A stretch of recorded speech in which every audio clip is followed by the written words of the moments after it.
নমস্কার বন্ধুরা, আমার গল্প বলা কাজ ইউটিউব চ্যানেলে আপনাদের সকলকে স্বাগত। আজ আপনাদের পড়ে শোনাব শ্রী জগদানন্দ রায় রচিত গহনার বাক্স। গল্পটি নেওয়া হয়েছে সেকালের গোয়েন্দা গল্প এই বইটি থেকে। শুরু হচ্ছে আজকের গল্প, গহনার বাক্স।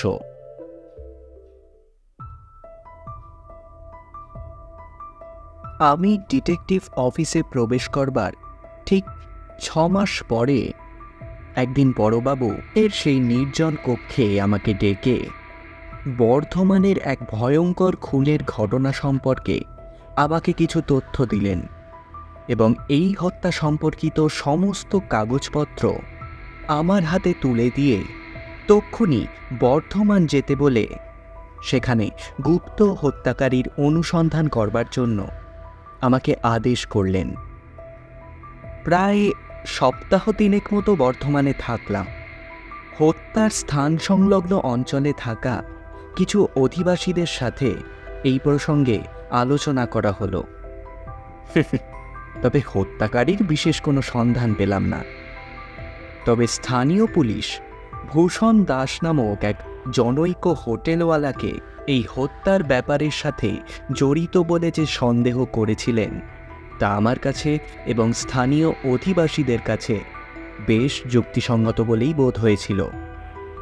তাছাড়া আমি ভূষণ দাসের হোটেলে তল্লাশি চালিয়ে যে 3টি গোপন চিঠি আবিষ্কার করেছিলাম সেটা পড়ে এই ব্যক্তিটিই যে হত্যাকারী তাতে আর আমার কোনো সন্দেহ ছিল না। কিন্তু অনেক চেষ্টা করেও ভূষণের প্রকৃত ঠাঁই আমি খুঁজে পাইনি। হত্যাকাণ্ডের দিন থেকেই সে নিরুদ্দেশ। এমন অবস্থায় সেখানে থাকা বৃথা এবং কষ্টকর বলে মনে হতে লাগলো। কিন্তু আর বেশি দিন আমাকে সেখানে থাকতে হলো না। খুব তাড়াতাড়ি কলকাতায় ফিরে আসার আদেশস্বরূপ বড়বাবুর কাছ থেকে একটি টেলিগ্রাম পেলাম। ওহ বাবা, বাঁচা গেল। সেদিনই দুপুরে খাওয়া দাওয়া শেষ করে কলকাতার উদ্দেশ্যে যাত্রা করলাম। হত্যাকারীর অনুসন্ধান এখানেই শেষ হয়ে গেল। বেলা 4টের সময় কলকাতায় পৌঁছে বাড়ি না গিয়ে আমার 3 সপ্তাহের অবিশ্রান্ত পরিশ্রমের ফল সেই ভূষণ দাসের জীর্ণ ও নীরস চিঠিগুলিকে সাথে নিয়ে একেবারে আপিসে গিয়ে উপস্থিত হলাম। সেখানে পৌঁছে আমার অনুসন্ধানের আমূল বিবরণ বিবৃত করলাম। আমার কথায় যে বাবু বিশেষ বিরক্ত হয়েছেন তা তাঁকে দেখে মনে হলো না। তিনি ধীরভাবে বললেন, বর্ধমানের হত্যার ব্যাপারটা যে শেষ পর্যন্ত এই দাঁড়াবে তা আমি প্রথমে পুলিশ রিপোর্ট পড়েই বুঝতে পেরেছিল। তবু একবার বাজিয়ে দেখলাম। যাকে ভালো হয়েছে তুমি এসেছো। কালকেই তোমাকে আবার দেওঘরে একবার যেতে হবে। আজ কয়েকদিন হলো সেখানে বনমালী চৌধুরী নামে এক জনৈক বড়লোকের বাড়িতে অনেকগুলো টাকার গয়না চুরি হয়ে গেছে। তার অনুসন্ধানের জন্য একটা লোক পাঠানোর কথা তিনি নিজে আমাকে লিখেছে। তাই বাবা, তোমাকেই যে যেতে হবে। অবিলম্বে দেওঘরে যাওয়ার জন্য প্রস্তুত হলাম। নমস্কার করে বিদায় নেওয়ার আগে বড়বাবু আবার বললেন, দেখো, এই চুরির ব্যাপারটা একটু নতুন রকমের। বাড়ির কর্তার বিশ্বাস তার পরিবারের কোনো ব্যক্তি এতে লিপ্ত আছে। এই জন্য তাকে নিয়ে খুব একটা গোলযোগ করা তার অভিপ্রেত নয়। যাকে তুমি সেখানে যাচ্ছ, গেলেই সব বুঝতে পারবে, কিন্তু খুব সাবধান। পরদিন কলকাতা থেকে রওনা হয়ে সন্ধ্যের আগেই দেওঘরে পৌঁছালাম। বনমালী চৌধুরীর বাড়ি খুঁজে পেতে খুব একটা দেরি হলো না। শহরে লোকটার বেশ মান প্রতিপত্তি আছে। শুনলাম বহুকাল সরকারি আপিসে চাকরি করে পেনশন প্রাপ্তির পর 3-4 বছর আগে তিনি সপরিবারে বৈদ্যনাথে এসে বাসা বেঁধেছেন। তার নগদ টাকা যথেষ্ট এবং প্রচুর পরিমাণে সুদে টাকা ধার দিয়ে তার থেকেও বেশি পরিমাণের অর্থ তিনি উপার্জন করেন।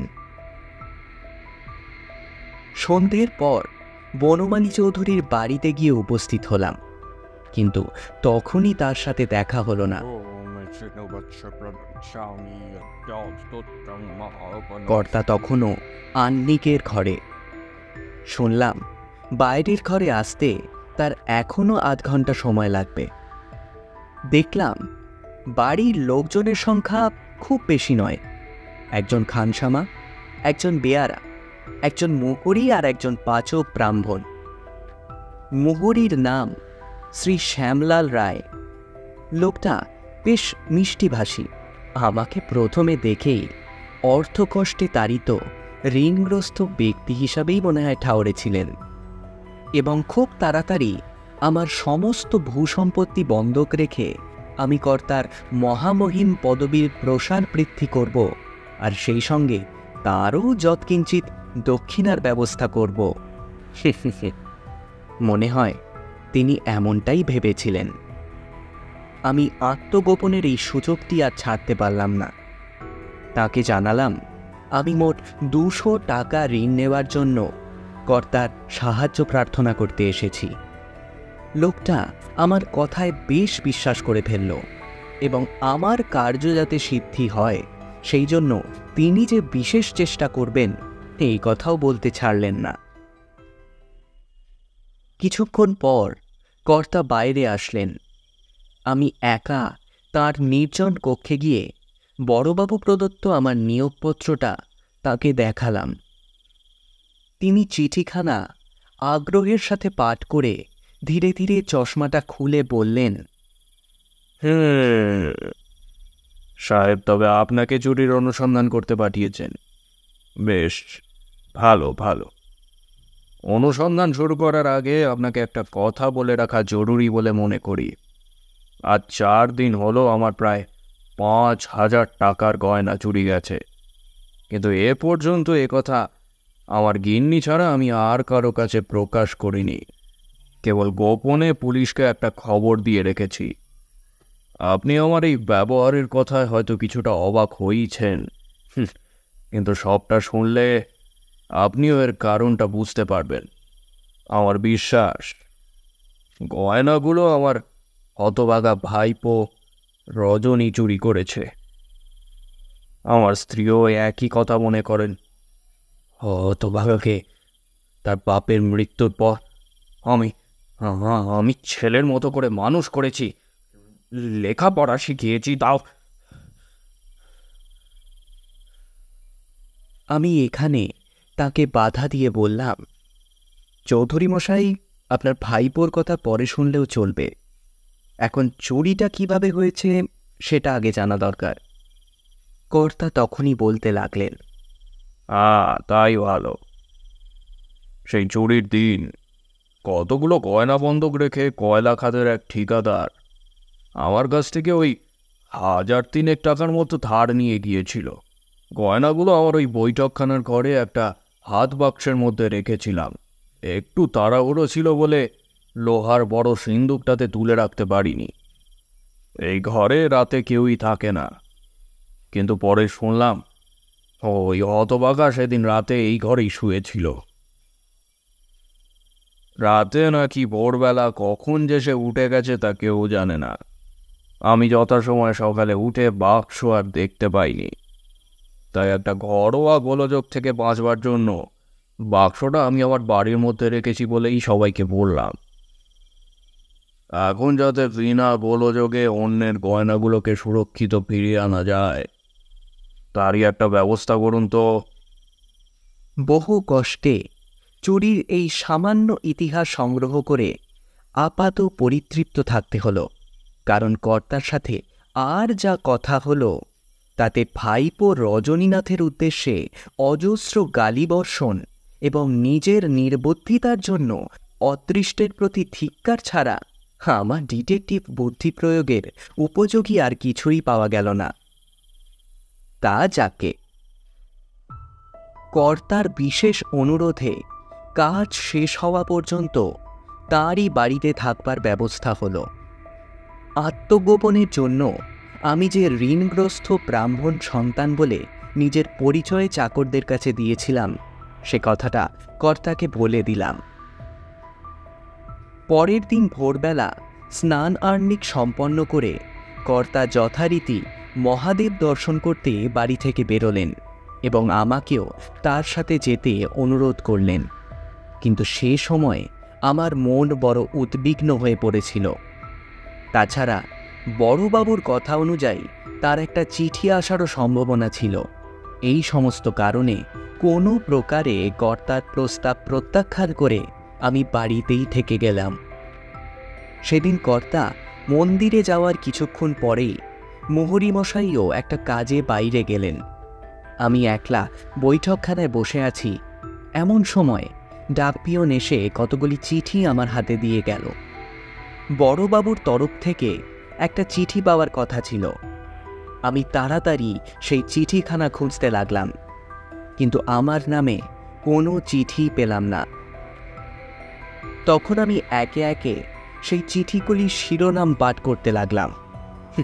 কোনো প্রকারে সময় কাটানো ছাড়া এই কাজের আর অন্য কোনো উদ্দেশ্য ছিল না। চিঠিগুলির মধ্যে শ্যামলাল মুহুরীর একটা চিঠি ছিল। তার শিরোনাম পড়বার সময় লেখাটা যেন আমার কাছে কোনো পরিচিত লোকের বলেই মনে হলো। ডাকঘরের ছাপটা বড় অপরিষ্কার, পড়তে পারলাম না কিছুতেই। হঠাৎ আমার মনে পড়ে গেল বর্ধমানের হত্যাকারী ভূষণ দাসের হাতের লেখাও এই একই রকম না। অনেকগুলো রাত আমি না ঘুমিয়ে ভূষণের চিঠি নাড়াচাড়া করে কাটিয়েছি। তার হাতের লেখার প্রতিটি টান তখন আমার চোখে আর মনে একেবারে গেঁথে গেছে।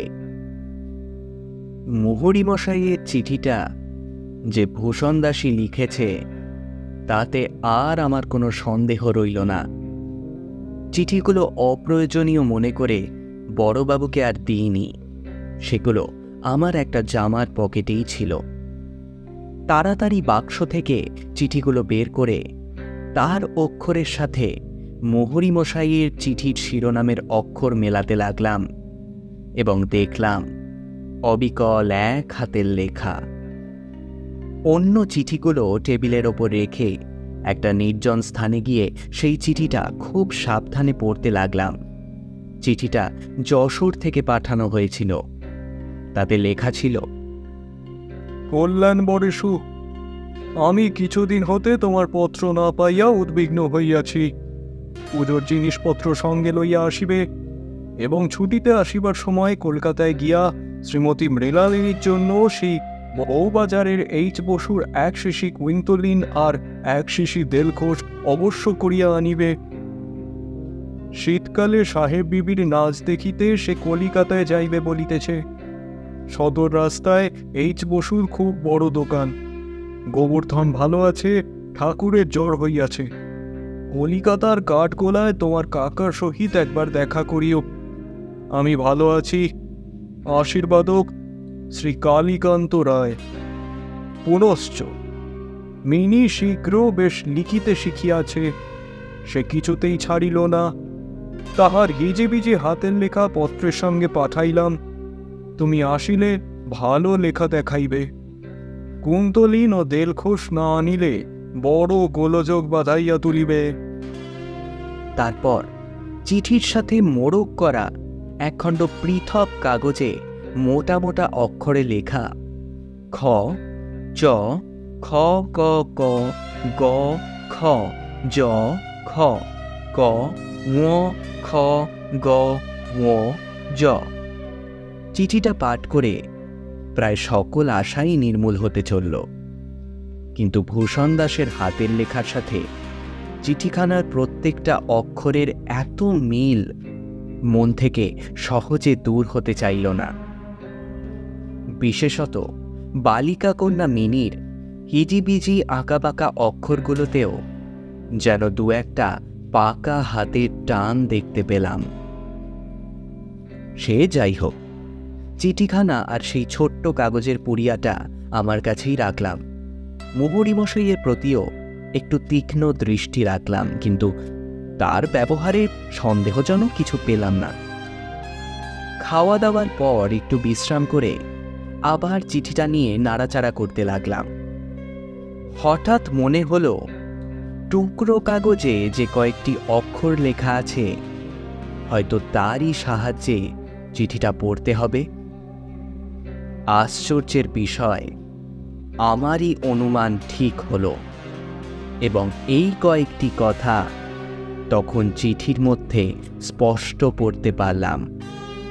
আমি জিনিস লইয়া কলিকাতায় বহু বাজারের দেলখোস বিবির গোবর্ধন ঠাকুরের কাঠগোলায় আছি। শীঘ্র না আসিলে গোলযোগ। বর্ধমানের হত্যাকারী আর দেওঘরের চুরির সহায়ক ভূষণ দাসকে বাগে পাওয়ার সম্ভাবনা দেখে আমার মানসিক অবস্থা যে কি হয়েছিল শ্রোতারা তা অনায়াসেই অনুমান করতে পারবেন। আমি চিঠিটা সাবধানে পকেটে পুরে কর্তার কাছে গিয়ে বললাম, আপনার চুরির বোধহয় একটা কিনারা হবে। আমাকে এখনই একবার মধুপুরে যেতে হবে, তবে দেখবেন কথাটা যেন প্রকাশ না হয়। গণ্ডগোলের আশঙ্কায় আমার প্রকৃত গন্তব্যস্থলটা যে কলকাতা তার প্রকাশ করলাম না। 7টার গাড়িতেই যাব বলে স্থির করলাম। দেখতে দেখতে 6টা বেজে গেল। আমি একটু আগেই স্টেশনে যাত্রা করলাম। যাবার সময় মুহুরী মশাই আমার হঠাৎ যাওয়ার কারণ জিজ্ঞাসা করলেন। আমি বললাম, আর বলবেন না মশাই, যেই সব সম্পত্তি বন্ধক রেখে কর্তা আমাকে টাকা ধার দেবেন না, সেই সমস্ত কাগজপত্র ভুল করে বাড়িতেই ফেলে রেখে চলে এসেছি। কালই আবার দলিলপত্র নিয়ে ফিরে আসব। ভোরবেলা কলকাতায় পৌঁছে মুচিপাড়া থানার ইন্সপেক্টর সাহেবের সাথে দেখা করে 10 জন পুলিশ কনস্টেবলকে সঙ্গে নিয়ে দেলখোস বিবির লেনে গিয়ে পৌঁছালাম। গোবর্ধন ঠাকুরের কাঠগোলা খুঁজে বের করতে খুব একটা দেরি হলো না। ভূষণকে চিনতে পেরে গ্রেফতার করা আরও সহজ হয়ে গেল, কারণ বর্ধমানে থাকাকালীন তার চেহারার গঠন সম্পর্কিত একটি তথ্য আমি আমার নোটবুকে লিখে রেখেছিলাম। প্রথমে দেওঘরের চুরির ব্যাপারটা সম্পূর্ণই ভূষণ অস্বীকার করেছিল, কিন্তু তারপর হাজতে রেখে 2-1টা তাড়া দেওয়ার পর সে সবই স্বীকার করল এবং চুরি যাওয়া গয়নাগুলো সেই কাঠগোলাতেই পাওয়া গেল। এই অপরাধী ধরবার আমূল ইতিহাস শুনে বড়বাবু বিশেষ সন্তুষ্ট হলেন এবং সেই রাতেই দেহঘরে পাঠিয়ে চুরির কাজে সাহায্যকারী সেই মুহুরী শ্যামলাল রায়কে গ্রেপ্তার করবার জন্য আদেশ পাঠালেন। পরের দিন সকাল 10টায় দেওঘরে পৌঁছে স্থানীয় থানা থেকে কয়েকজন কনস্টেবলকে সাথে নিয়ে বনমালী চৌধুরীর বাসায় উপস্থিত হলাম। শ্যামলাল রায় তখন একজন দেনাদারের সুদের হিসাব করছিলেন। আমি তাকে আইন মতো অপরাধের কথা বলে গ্রেফতার করলাম। এই কথা কর্তার কানে যেতে খুব একটা দেরি হলো না। তিনি কতগুলো বাজে যুক্তি দিয়ে আমাদের ভুল প্রমাণিত করতে চাইলেন। আমি তাকে পাশের ঘরে নিয়ে গিয়ে চুরির আমূল ইতিহাস বর্ণনা করলাম এবং মুহুরী মহাশয়ের নামে সেই চিঠিটাও দেখালাম। বলা বাহুল্য, সেই চিঠি পড়ে কর্তা কিছুই বুঝতে পারেননি। বাংলা বর্ণমালার দ্বিতীয় অক্ষর খ এখানে হলো চিঠিতে লেখা দ্বিতীয় শব্দ, অর্থাৎ আমি, এবং বর্ণমালার ষষ্ঠ অক্ষর হলো চ, যা চিঠিতে জিনিস নামক শব্দটিকে বোঝাচ্ছিল। এইভাবে পাঠ করতে করতে চৌধুরী মশাই সমস্ত চিঠিটার মানে নিজেই খুঁজে বার করলেন। বলা বাহুল্য, উনি আমার বুদ্ধির যথেষ্ট প্রশংসা করলেন। অপরাধী শ্যামলাল রায়কে হাজতে পাঠিয়ে আমরা সেদিন চৌধুরী মশাইয়ের বিশেষ অনুরোধে দেওঘরেই রয়ে গেলাম। পরের দিন কলকাতায় গিয়ে শুনলাম বর্ধমানের হত্যাকারী এবং দেওঘরের চোর ধরবার পুরস্কার স্বরূপ আমার একটা 70 টাকা মাইনের পদে উন্নতি হয়েছে। শুনছিলেন শ্রী জগদানন্দ রায় রচিত গহনার বাক্স। কেমন লাগলো আজকের গল্প তা অবশ্যই কমেন্ট করে জানান। গল্পটি ভালো লাগলে লাইক করুন, বন্ধুদের সাথে শেয়ার করুন, আর অবশ্যই চ্যানেলটিকে সাবস্ক্রাইব করে বেল আইকন প্রেস করে দিন। এইভাবেই আমার পাশে থাকুন। খুব তাড়াতাড়ি আপনাদের কাছে নতুন গল্প নিয়ে হাজির হব। আমার গল্প বলা কাজে।